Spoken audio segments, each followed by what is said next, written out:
Setelah penantian yang panjang selama 89 tahun, akhirnya bangunan bersejarah Hagia Sophia di Istanbul, Turki dikembalikan fungsinya menjadi masjid.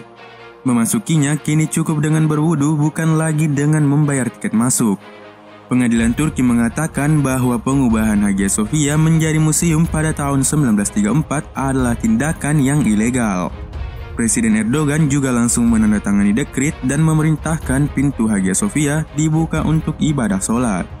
Pengubahan Hagia Sophia menjadi museum saat itu dilakukan Mustafa Kemal Laknatullah sebagai upaya sekularisasi setelah penghapusan Khilafah Utsmaniyah pada tahun 1924. Pengubahan menjadi museum juga merupakan permintaan langsung dari pendiri Institut Bizantium Amerika, Thomas Whitmore, yang bersahabat dekat dengan Mustafa Kemal Atatürk Laknatullah. Namun ketika Thomas ditanya, dia pun mengelak bahwa bukan keinginannya Hagia Sophia diubah menjadi museum. Thomas berkata, Santa Sofia masih berupa masjid di hari saya berbincang dengan Mustafa Kemal. Namun keesokan paginya ketika saya mendatangi masjid itu, ada sebuah tulisan di pintu yang ditulis sendiri oleh Mustafa Kemal. Di sana tertulis, museum ini ditutup dalam rangka perbaikan. Pada saat itulah beribadah di dalam Hagia Sophia terlarang bagi siapapun. Saat ini pengadilan mengatakan bahwa Hagia Sophia merupakan properti milik Sultan Muhammad Al-Fatih. Sultan saat itu mengatakan bahwa Hagia Sophia diperbolehkan untuk digunakan oleh publik sebagai masjid, tanpa harus membayar sebesar uang pun untuk memasukinya, dan bukan wewenang parlemen atau dewan kementerian di era Mustafa Kemal untuk mengubah statusnya menjadi apapun termasuk museum. Mengubah kembali Hagia Sophia menjadi masjid dari museum merupakan proses perjalanan yang sangat panjang. Berikut sejarah singkat Hagia Sophia dari awal dibangun hingga kembali menjadi masjid.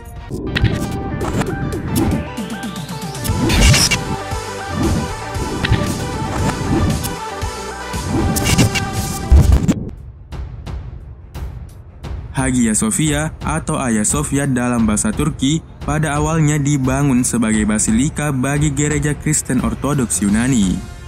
Namun fungsinya telah berubah beberapa kali sejak berabad-abad. Kaisar Bizantium Konstantius menugaskan pembangunan Hagia Sophia pertama pada tahun 360 Masehi. Pada saat itu Istanbul dikenal sebagai Konstantinopel. Nama tersebut diambil dari nama ayah Konstantius, yaitu Konstantin I, penguasa pertama Kekaisaran Bizantium. Hagia Sophia pertama hanya dibangun dengan atap kayu. Namun pada tahun 404 Masehi, Hagia Sophia hancur terbakar karena kerusuhan yang terjadi di Konstantinopel akibat dari konflik politik keluarga Kaisar Arkadios. Kemudian penerus Kaisar Arkadios, yaitu Kaisar Theodosius II, membangun kembali Hagia Sophia dan selesai dibangun pada tahun 415 Masehi. Hagia Sophia kedua berisi 5 nef dan pintu masuk yang juga ditutupi oleh atap kayu. Namun 1 abad kemudian bangunan itu dibakar untuk kedua kalinya selama pemberontakan Nika terhadap Kaisar Justinian I. Justinian I merasa Hagia Sophia sudah sangat hancur pada saat itu. Akhirnya Justinian I membongkar Hagia Sophia pada tahun 532 Masehi. Kemudian menugaskan arsitek terkenal Isodoros dan Antimios untuk membangun basilika baru. Hagia Sophia ketiga selesai pada tahun 537 Masehi dan masih berdiri sampai hari ini. Ibadah keagamaan pertama di Hagia Sophia baru diadakan pada tanggal 27 Desember 537 Masehi. Pada saat itu, Kaisar Justinian I berkata, "Ya Tuhan, terima kasih telah memberi saya kesempatan untuk membuat tempat ibadah seperti ini." Sejak berdiri, Hagia Sophia yang ketiga atau yang terakhir ini memang merupakan struktur yang luar biasa. Bangunan ini menggabungkan elemen desain tradisional Basilika Ortodoks dengan atap kubah besar, serta ditambah altar semi kubah dengan 2 beranda.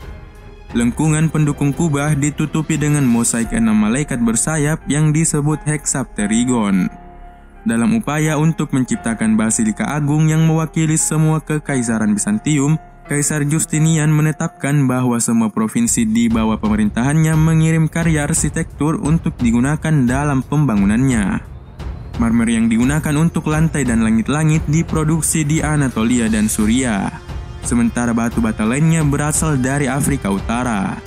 Interior Hagia Sophia dilapisi dengan lempengan marmer besar yang dikatakan telah dirancang untuk meniru air yang bergerak. 104 pilar Hagia Sophia juga diimpor dari kuil Artemis di Efesus dan Mesir. Bangunan ini memiliki panjang sekitar 82 meter dan lebar 73 meter. Dan pada titik tertinggi atap kubah membentang sekitar 55 meter. Ketika kubah pertama mengalami keruntuhan sebagian pada tahun 557 Masehi, penggantiannya dirancang oleh Isidore the Younger dengan tulang rusuk struktural dan busur yang lebih menonjol, dan versi struktur ini tetap ada sampai sekarang. Kubah utama Hagia Sophia bersandar pada lingkaran jendela dan didukung oleh 2 semi kubah dan 2 bukaan melengkung untuk membuat nef besar. Dinding yang awalnya dilapisi dengan mozaik Bizantium rumit yang terbuat dari emas, perak, kaca, terakota, dan batu berwarna-warni menggambarkan adegan terkenal dan tokoh-tokoh dari Injil Kristen. Karena Ortodoks Yunani menjadi agama resmi Bizantium, Hagia Sophia dianggap sebagai gereja utama, dan dengan demikian menjadi tempat di mana kaisar baru dimahkotai. Hagia Sophia berperan penting dalam budaya dan politik Bizantium selama 900 tahun pertama keberadaannya.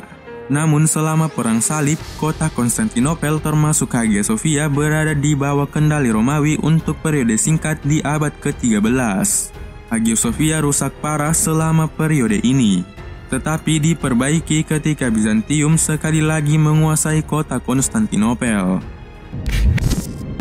Periode perubahan signifikan berikutnya untuk Hagia Sophia dimulai kurang dari 200 tahun kemudian, ketika Kekhalifahan Utsmaniyah dipimpin oleh Sultan Muhammad Al-Fatih, yang dikenal sebagai Mehmed II. Sultan Muhammad Al-Fatih berhasil merebut Konstantinopel pada tahun 1453. Sang Sultan Al-Fatih membeli Hagia Sophia kepada petinggi gereja saat itu dengan uang pribadinya, dan dokumennya masih tersimpan rapi sampai saat ini di Pusat Arsip Ankara, Turki. Saat berubah menjadi masjid di era Mehmed II, banyak mosaik dan lukisan bercorak Kristen yang menghiasi bangunan Hagia Sophia ditutupi dan diplester. Seniman kaligrafi terkenal pada masa itu, Kazasker Mustafa Izzet, kemudian menorehkan tulisan Allah Subhanahu wa Ta'ala, Nabi Muhammad SAW, 4 khalifah pertama, dan 2 cucu Rasulullah SAW. Pada masa Kekhalifahan Utsmaniyah, struktur bangunan Hagia Sophia memperoleh sentuhan arsitektur Islam. Misalnya mihrab yang kemudian dibangun, hingga pendirian 4 menara yang digunakan untuk melantunkan azan. Bangunan seperti madrasah, perpustakaan, hingga dapur umum juga melengkapi Hagia Sophia pada masa Kekhalifahan Utsmaniyah. Penopang juga ditambahkan ke sisi Hagia Sophia untuk mencegahnya runtuh pada masa pemerintahan Murad III oleh arsitek sejarah Sinan yang terinspirasi oleh bangunan kuno, dan menggabungkan gaya dengan seni Islam dan estetika dalam serangkaian masjid agung.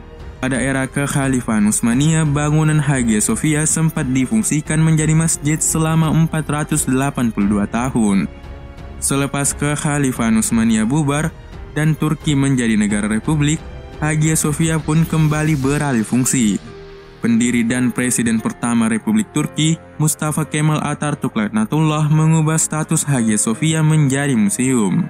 Setelah Hagia Sophia menjadi museum, dilakukan restorasi mosaik-mosaik kuno di bangunan ini dan plester penutupnya dibuka. Lantas selepas plester ornamennya dibuka, tampaklah lukisan Bunda Maria dan bayi Yesus yang ternyata berjajar dengan kaligrafi Allah dan Muhammad SAW. Hagia Sophia kemudian diakui sebagai salah satu dari situs warisan dunia UNESCO yang disebut area bersejarah Istanbul sejak tahun 1985. Pada saat Hagia Sophia menjadi museum, umat muslim dilarang untuk melakukan ibadah di dalam Hagia Sophia. Namun pada tahun 2006, pemerintah Turki mengalokasikan ruangan khusus di kompleks Hagia Sophia untuk beribadah bagi staf museum. Pada tahun 2013, sejumlah politisi Turki dari partai pro-pemerintah yang dianggap sebagai kekuatan Islamis meminta agar Hagia Sophia diubah menjadi masjid kembali. Pada tanggal 1 Juli 2016, Azan akhirnya dikumandangkan di dalam Hagia Sophia untuk pertama kalinya dalam 85 tahun. Pada tanggal 13 Mei 2017, sejumlah umat Islam di Turki dari Asosiasi Pemuda Anatolia berkumpul di depan bangunan Hagia Sophia untuk melakukan ibadah sholat subuh berjamaah. Mereka menuntut agar Hagia Sophia diubah kembali menjadi masjid. Pada Ramadan 2017, otoritas agama Turki mulai menjadi tuan rumah dan menyiarkan ayat-ayat suci Al-Quran selama bulan suci Ramadan. Dan azan dikumandangkan pada malam nuzulul Quran. Pada tanggal 31 Maret 2018, Presiden Turki Erdogan membaca Quran Surah Al-Baqarah di dalam Hagia Sophia. Pada Maret 2019, Erdogan berjanji akan mengubah status Hagia Sophia dari museum menjadi masjid kembali. Namun UNESCO mengatakan saat itu bahwa pengubahannya harus mendapatkan izin dari Komite Warisan Dunia UNESCO. Pada perayaan 567 tahun penaklukan Istanbul oleh Sultan Muhammad Al-Fatih yang diselenggarakan pada tanggal 29 Mei 2020 di Hagia Sophia, Surah Al-Fat yang berisikan janji kemenangan untuk umat Islam dibacakan dengan syahdu oleh seorang qori. Namun banyak pihak yang mengecam penyelenggaraan tersebut.